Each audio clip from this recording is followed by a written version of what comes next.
WhatsApp-da yox olan mesajları geri qaytarmaq mümkündürmü? Yox olan mesajlar aktiv edildikdə göndərilən mesajlar müəyyən müddət sonra, yəni 24 saat, 7 gün və ya 90 gün ərzində avtomatik silinir. Məqsəd sadədir, gizliliyi qorumaq və mesajları daim yaddaşda saxlamaq. Lakin sual yaranır.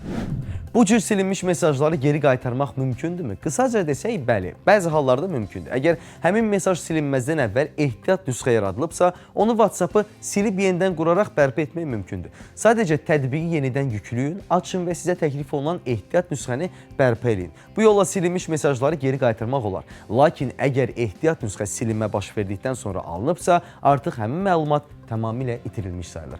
Digər ehtimal isə budur. Əgər həmin mesaja cavab verilibsə, o zaman mesajın bir hissəsi cavab içində görünə bilər və ya siz onu bildiriş panelində görmüsünüzsə, orada da iz qala bilər. Beləliklə, əgər mesaj sizin üçün çox önəmlidirsə, ehtiyat nüsxələri avtomatik şəkildə aktiv saxlayın. Bu və ya digər məlumatlar üçün bizim səhifələri izləməyi unutmayın. Sağ olun, salamat qalın. Xudahafiz.